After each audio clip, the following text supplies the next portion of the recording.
come for us, said Minister Sneed, the leader of the Church of Zod. In a meeting discussing the future of their great faith, Minister Sneed and Vice Minister Darrell Dawkins the 19th wonder aloud if the militancy has started an uprising that would threaten their way of life. Those are just saltines. Nobody cares about the saltine people, though their women are faithful believers in Zod's undying merciful love, said Darrell the 19th. We'll see. For now, we need a plan, just in case they come for us next. We can't allow Zod's love to be washed away into the abyss, said Sneed. The thought of Zod not being a part of the life he swore an oath to protect was just too much for the minister to take. His faith shaken for a moment, Darrell put his arms around Sneed and said, "Don't worry, my good brother. To Zod be the glory. The everlasting embrace shall protect us throughout time from now till Zod and sin come," Darrell said sternly. It's time for service, Sneed said, getting up to prepare to sacrifice at Zod's altar. The followers are all gathered at the great temple of Zod. This is more than a religion, it's a way of life. In Zod you must give it all to his holy name. He will fill your holes with his power until you are full. Now, we will begin with a solo selection from Pogakaya Walker. What a mighty Zod, what a mighty Zod, what a mighty Zod we serve. Ain't a spell before him, heaven and earth adore him.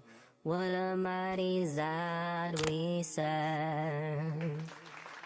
The congregation feels the Holy Spirit. Tears of joy fall down their faces when Sneed says, Will there be one? Zod knows your heart. Who is in need of being filled? Who will give up their whole body in the name of faith? Will there be one? A woman from the congregation gets up and walks slowly to the altar where Sneed is waiting. At the altar there are 3 instruments of faith used to purify all of those who seek Zod's guidance. The woman takes off her clothes and bends over in front of Sneed. He grabs one of the purification tools and begins to insert it where Zod intended. The congregation is rejoicing as she receives ecstasy. Tears streaming down her face, Sneed blesses her. May Zod bless you and keep you. Feel his love be precious to you. Let the feeling of his tenderness give you peace. Jason Melanin sat back in his chair in his home, deeply disturbed. He grew up believing in Zod, but he sees something in the church that he just cannot agree with. The Zod he knew, who descended from the great house of deviance, was about free love and expression. The whole of Zod was optional, not mandatory like it is now. I don't think I can sit back and watch them take it anymore, Jason said. His trusted friend, Frederick Butson, or Buddy for short, stood upright with approval. I agree with you 100%, Jason, but what can we do? This is the way things are now. Well, if the militants can fight the Saltines, why can't we rise up and restore things back to the way they were? Said Jason. I mean, we could, but how? Minister Sneed and Darrell the 19th don't play, son, said Buddy. They've got everyone fooled. The pink has always been good enough. It was good enough for our ancestors. It's how we all got here. A child is yet to be born through the Zod hole. It's just nasty. Be careful how loud you say that, man. Zod is everywhere. Zod is not with me. Not anymore. It's time to take a stand. We need to call upon a higher power. It might be time to bring back the one of which we do not speak. Don't talk that shit. How would you even bring him back? It's been centuries. There's a place in the basement filled with old books that Minister Sneed has. I'll see if there's something in them that shows the way. There has to be. Jason went down to perform his duties, which allows him access to every part of the church. He finds the room in the basement filled with books, walks in and closes the door. This is going to take all day if I don't find a bit of luck, Jason said to himself. He started from the top and worked his way down. In the initial stack of books he set on the table, he goes to the first and there's nothing there. He leans to grab the next one and accidentally knocks them to the ground. On the ground, he saw a box. Jason picked up the books and went to pick up the box when he discovered an inscription on the inside that said, "Feed me." This sparked his interest. Jason skipped the methodical approach and went for every book that had "feed" in the title. He went through books and found one with the same name as the inscription. He opened it up and the book was blank. He flipped to the back of the book where there was writing which said, "In the temple shall you see his face. Bring who is not spoken of back by putting $20 in its proper place."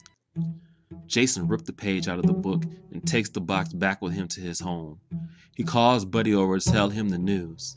"Tonight, we go to the temple and we bring him back," said Jason. You found a way?"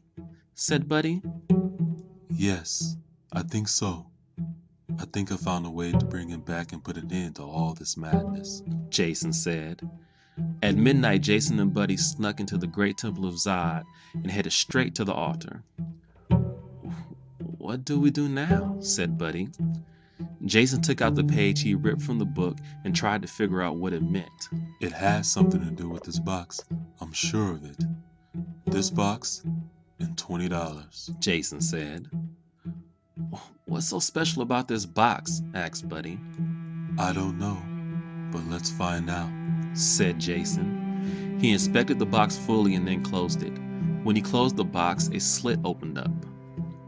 Jason rubbed all around the slit and the words "donation" began to appear. "That's it," he said. "Give me $20, bruh." Buddy handed him $20 and Jason took it and put it in the slit next to the words "donation."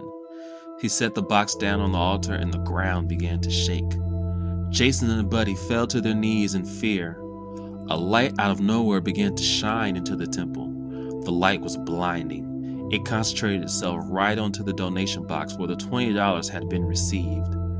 The box shook and burst open. Blinded by the light, Jason and Buddy could do nothing but cower and ride out the storm. They had no clue as to what they had done, but hoped that in this great gesture, the one who could not be named would be reborn. The light was gone. The box was gone. The money was gone. Jason and Buddy opened their eyes and were in awe of what they were witnessing. It was Quaid. "Is this really happening?" Jason said.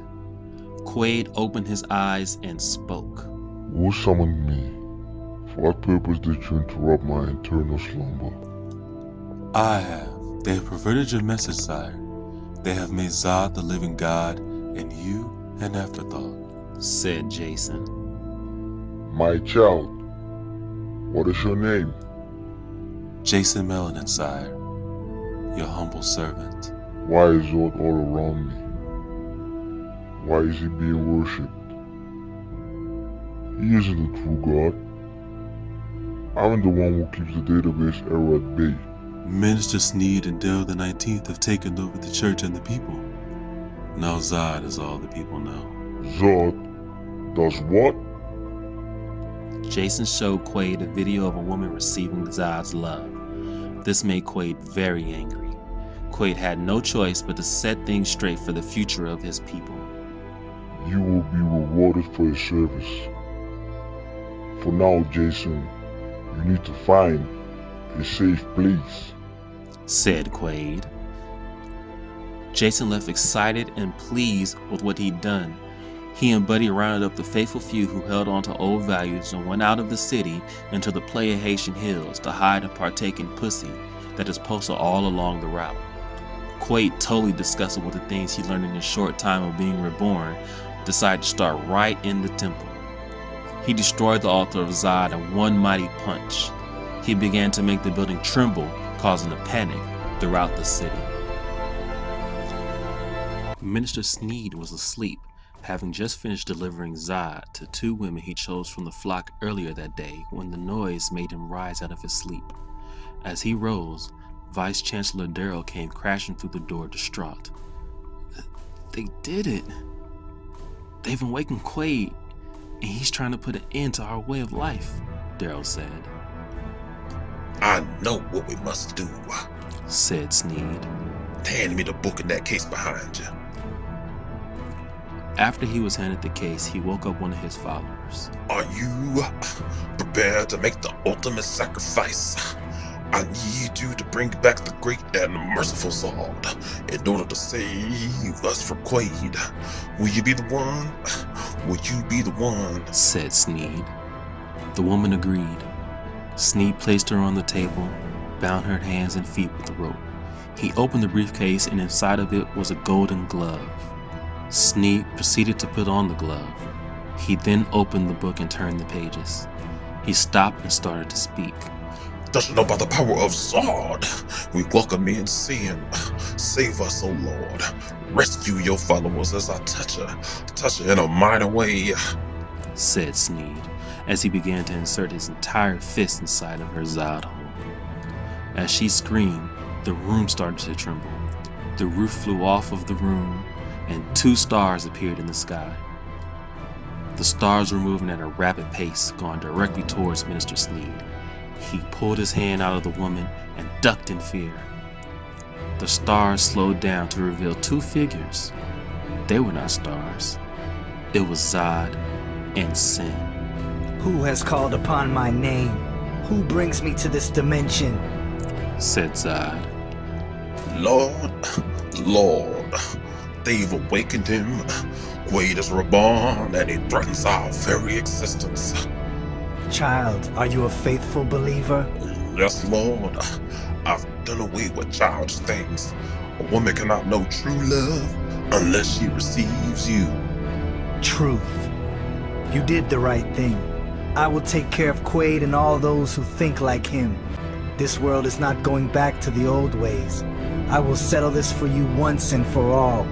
Sin and I have it. You and your congregation remain calm and praise Zod. Praise Zod. Quaid has destroyed the mighty temple and now has his sights set on the homes of Zod's followers. You forgot about me? The all-powerful, the almighty. There's but one true God. I gave you life. You choose death? You choose sin? Said Quaid as he destroyed homes, killing men, women, and children of Zod. Zod and Sin landed in his presence. Quaid, enough of this. The people have chosen. Your way is the old way. I am the way, the truth, and the light. No man or woman shall experience true love but through me. Let us decide who will be worshipped for all eternity then. It begins.